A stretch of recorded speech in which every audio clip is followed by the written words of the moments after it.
Hi, I'm Andrew. Welcome back to Rüniverse, and in this video I'm actually going to be playing an Astronomica two-player starter set. Both sides of this battle, it's the Firestorm and Insect Oracle starter decks. That's the Kakados Council and the Babylon Force. So let's get started. Alright, so the Babylon Force player is going to start with this position here, and I think the Kakados Council will try to defend that, play a little bit defensively. And we got the two full art planets right off the bat. It's a lucky coincidence. And so I think we're going to lead with a Rowdy Infantry here. Let's go ahead and explore a little bit here as well into a different position. And we found Focus. There's 2 Fire Scale and an Iron here. And then we'll pass. So here we want to see if we can get something bigger than a 3 here, but a 3 would at least tie it up. We also have our full suite of resources here, so if we had one of our powerful cards in hand that costs all 3, that would be nice. Well, let's lead with a Cyclonian Foresight. We're going to look at the top 2 cards of our deck, add 1 to our hand, and put the other on the bottom. Alright, we're going to take this one here and put this to the bottom. And then we can play, actually, the Mithril Sorceress, which is going to... Actually, you know what? No, we don't want to do that. Let's explore first. I think we do want to return that with the Mithril Sorceress, but I don't think we want to lock her into this planet.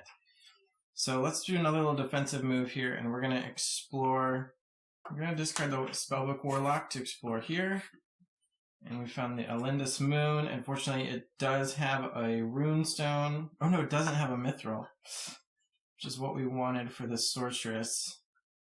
So I guess we do have to play her here then. And that's going to return this. And we could play more. So let's go ahead and play the Runeword Protector. And it looks like I actually forgot to draw for my turn, so we can do that. But we'll still end our turn. Alright, back to Babylon Force. We have planets, but no attackers, but we can fix that. Let's explore here, and what are we going to lose for that? We can lose this backline support for now. And we got Troy, so we can play our Draconic Scout here. Not thrilled about it, but I'm going to put the Inferno Elemental here. But we don't want to trade with the Sorceress, so I'm going to Orbital Volley the Sorceress, which doesn't feel great. And we take 1 for that. But now next turn we'll be able to attack. But we do get to attack with the Scout now, so that'll put them to 5 as well. And then we can play Rowdy Infantry and pass the turn. Alright, so we have a big hand advantage here as the Kakados Council, but not a very good board position. We can trade right here. I think I need to discover here, and unfortunately I need to discard this Jupiter Spheres, although I do like that card. That reveals Hemera, which is awkward because I really had a particular card I want to play there. I can do a move once per turn, so I'm actually going to move the Runeword Protector to the Kakados cluster. And then I can play Psychic Storm and give all my opponent's units -1 attack, and then attack with the Runeword Protector to take out that elemental. And unfortunately, both of the cards in my hand require Runestones, and this doesn't make any. So the question is, do I put it at the Alindus Moon? So this might be risky, but I think I'm going to end my turn. I'm going to take 2 here, but I don't want to lose any more card position, so hopefully I'll be able to recoup that. So back to Babylon Force, we get to draw a card and see what we've got to work with for the turn. We get a Reforge. We get to destroy our own munitions to draw 2 cards. We do not have munitions. So I think all we can do is attack. We could move and attack it, like if we want to trade, but I don't think we do. So let's make our opponent trade with us, and we're just going to hit them down for 2. And pass back. Okay, so as the Kakados cluster, what we expected to happen happened. Question is, will it get any worse? I think I don't want this Hellion Diplomat, but I do want this planet to have a Runestone. And it does, so there's our second Kakados cluster, which gives us options. So what we can do now is we can play Invoked Soul here. Target a unit we control in our discard pile and play it to a planet we control, which generates resources that unit costs. And we're going to get our Mithril Sorceress back. And I think we can put it at the same planet here. And so, well, we can put it here. It doesn't matter, just in case. And then I get to return something, which will be the infantry. And the Runeword Protector can attack them down to 4. And I think that will be all we want to do this turn. So I'll pass. Alright, now we're falling behind. Let's draw a card. Card's good. Doesn't solve our problems, however. I think the best thing we can do here is play a defensive rowdy infantry, move the scout, and attack with it. And mithril sorcerers won't be able to follow because there's no mithril here. They could move the Rune Protector here to kill the scout, but then they can only do one move, so they won't be able to defend against the infantry. So they'll probably have to trade with our infantry. Our scout's going to get to kind of bounce around between these locations, and they're going to have to do something else about that.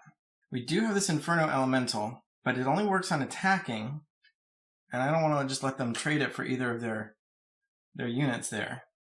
I could try to find my other Babel, and this card was Reforged in my hand is not doing me much good, so maybe it's worth it.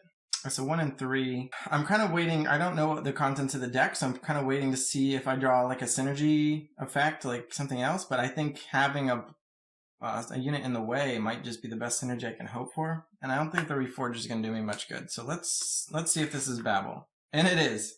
So we can put Inferno Elemental here, and then hopefully it survives till next turn. Go ahead. Okay, so that's not good for us. What can we get going here? So our opponent was thinking they could just have this scout bounce around and we wouldn't be able to do anything about it. But we're actually going to play Fallen Vanguard. I think this will be good for us, actually. So Fallen Vanguard, we get a unit from our discard pile back. It can't be called Fallen Vanguard, and we can't play it this turn no matter what. But it doesn't matter what we're getting, because we're just going to use it to play a Future Sight Occultist. Although that's not a huge deal anyway, because our main strategy here is going to be attack with the Rune Protector, which trades with the infantry. Then we can move the Sorceress and attack, which they'll then trade with the Inferno Elemental. I guess this Scout can still go here and hit us again down to 1, so we are in dangerous territory. But we're gaining some board control and stability, so let's see how that plays out. And we're running out of options on this side of the table. So we have Twin Blades, Thorn and Frost here that we can put on the Scout to make it 3. So we could take out the Vanguard. But I think we'd just be throwing it in the trash can, basically, because that Future Sight Occultist is probably going to kill our Scout on the next turn. So I think we're going to hold this. Then we're going to go here and attack them down to 1. And we're probably going to lose our Scout, but we'll just hope that the top of the deck helps us out on our next turn. And we're top decking here as the Kakados Council as well, and that's an awkward card to draw. So with our opponent's given us the option, I mean, technically we shouldn't know they've got that munitions, but they're giving us the option to trade and then have the Future Sight Occultist attack directly. I think I want to attack before I do much else with the Future Sight to see what we get, because we just drew another copy and we can only have 1 at a time. So pretty much we're going to discard this and keep 2 other cards, which is nice. The question being then just which of these... I guess it's better to attack with the one that's not going to die. Let's move this to here and attack. We get to draw 2 and discard the extra copy. And that's going to take out the Scout. And then let's see what we're working with. These cards are okay. We don't need them right now. So let's just attack for 1 and pass back. Alright, what do we have on top here? It's not bad. Alright, so I think what we want to do is play Rowdy Infantry and go ahead and give it the Twin Blades. And that will make it so that this Future Sight Occultist can't attack as long as the Twin Blades are in play. And Rowdy Infantry is a 4 strength, which will be pretty hard for our opponent to get through, especially with the Future Sight Occultist not attacking. Let's see what we can do. So not being able to attack with the Future Sight Occultist is really annoying because that is what is blocking currently. So our opponent's going to have to go through it before they can try to hit us for damage. So theoretically next turn this is going to kill this, and then we'll have our next turn to get this out of the way. But right now I've got enough cards in my hand to reduce its power, but then I can't actually attack it, and I can't move this and this. So I pretty much just have to wait till next turn after they kill the Occultist. I think all I can really do is attack here, put them down to 2, so the game's starting to get close, and pass back. Alright, so we'd love a Dragonic Scout here. Oh man, oof, we got a Weapon Master. If we'd held on to Twin Blades, we would have had a lot more options. So this is 4, so we actually have to trade, which is not exciting. but then we will have a strength 4. So I don't know if it matters if we put this front or back. We'll just go ahead and put it here and attack. Well, actually, I can move it, right? Yeah, I think that was bad planning on the other player's part, although I don't think they could have done anything actually. So yeah, we can actually just move this here and attack. And that's it. Boom. Yeah, there's nothing... I guess the Kakados Council player should have just seen that was going to happen, but there's nothing in the hand to solve it because they couldn't kill the rowdy infantry, and they also couldn't clog up that third lane here.